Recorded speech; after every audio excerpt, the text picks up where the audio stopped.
I'm getting hungry. Mm-hmm. It's kind of giving off a nice aroma right now. Kind of is, yeah.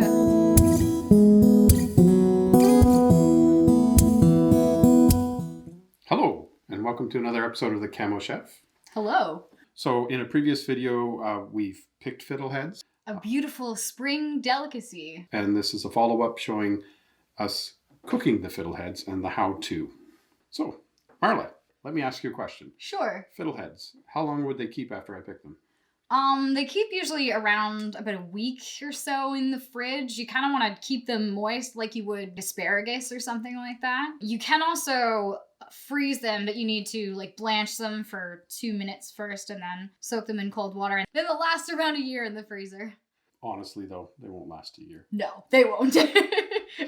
Okay, so we've talked about in our picking video the Health Canada link and the Health Canada website where you can get information on fiddleheads for picking and preparation.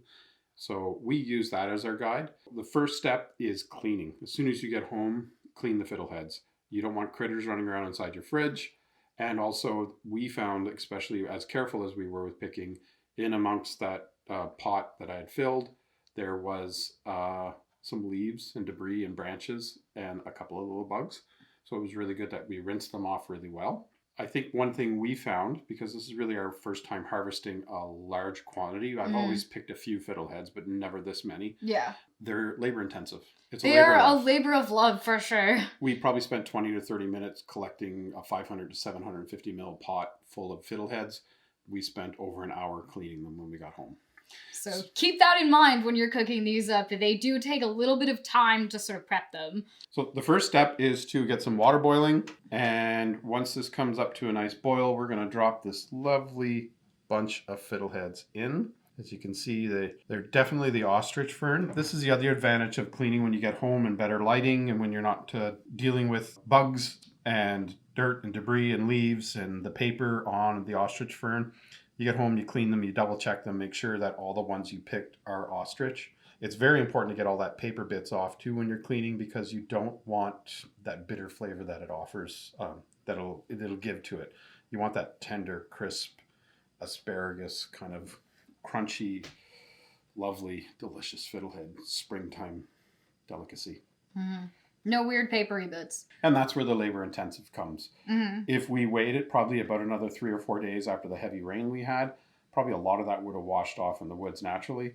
But we were anxious because the picking time was perfect both with our work schedules as well as with the lovely day that we went outside and had a lot of fun picking them.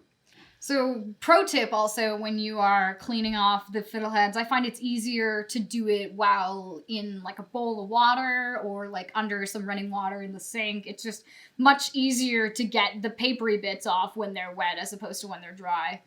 Camo Chef time. Yeah. We got boiling water. So, as you can see in the boiling water, we have this lovely bunch here in a damp towel. I'm just going to carefully drop those in without burning myself. And we're just going to give that a gentle stir. Now, because I'm going to season these later, I don't have any salt in this water or anything like that. We're just going to bring this up to the simmer and leave it at a medium-high heat. You don't need a rolling boil, but you do want it boiling.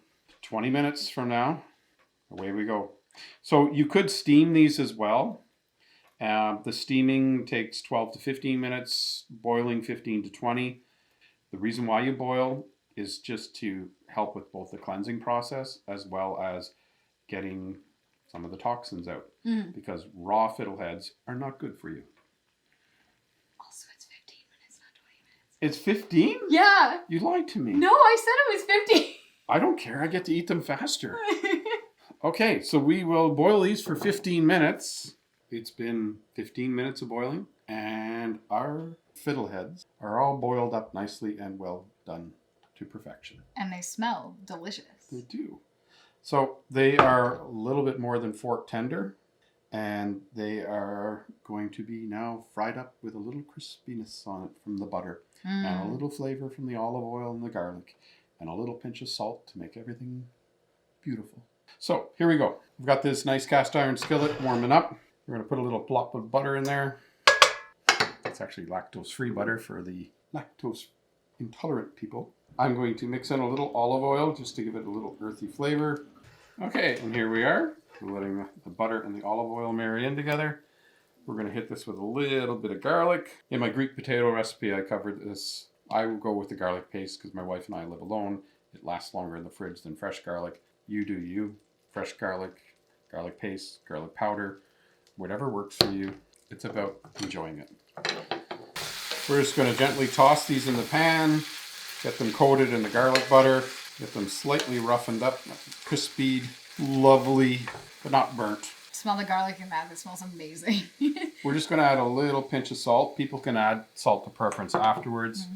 And also, once you boil these, there's many different things you can do with these too. Like, there's all kinds of recipes that I've seen online. Like, people have like put them into, like, I was looking at somebody made like a bread with them on top of it recently. Like, there's some cool stuff that people do with them. It's like a natural ornamental loveliness there with the fiddlehead design of the fern. Yeah, that's kind of a nice bonus with them too, is they look pretty. Like, they make anything you make look kind of classy, which is nice. I've never done anything with fiddleheads other than saute them in garlic butter. It is like a spring treat for me. And if I'm too busy with my work schedule to get the fun outside and pick them myself, I know in Ottawa, the market sells them down there, and you can buy like you would buy a quart of strawberries or a quart of blueberries. You could buy a quart of fiddleheads, and they're picked in the area, and they're sold there, and they're quite delicious and fresh and quite reputable. Occasionally some grocery stores will carry them for a very short period of time, but we chose to pick our own this year, and it's wonderful. It's going to be so rewarding. Mm-hmm. So here we are. I would call that done. I think they smell delicious. Mm-hmm. I think we're going to serve them up to see if they taste delicious. I'm very excited to eat those. Seeing how Marla worked the hardest cleaning them all, she gets first bite. Oh, thank you. All right. Get those on your fork. Bon appetit, everybody. Ooh, they're hot. They're delicious. They have a bit of an asparagus flavor, but there's like an extra little kick of like earthiness in there too. Like, it's really nice. That's quite good. They almost have like a bit of a broccoli thing as well too. Well, that's a good comparison. Yeah. It's kind of what it smelled like when it was boiling there. Yeah. This is kind of worse than spaghetti as far as eating classy on That's, yeah. on video. Here we go. Oh, yes. Mm-hmm. Quite good. Yeah, that's nice. Cameraman, want to try some?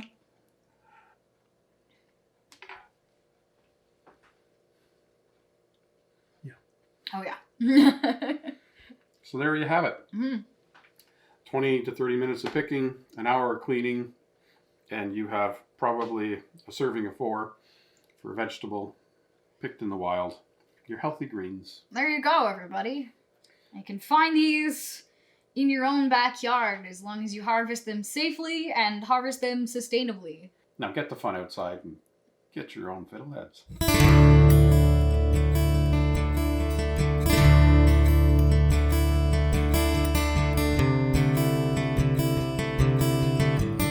Now chase me. Got my own.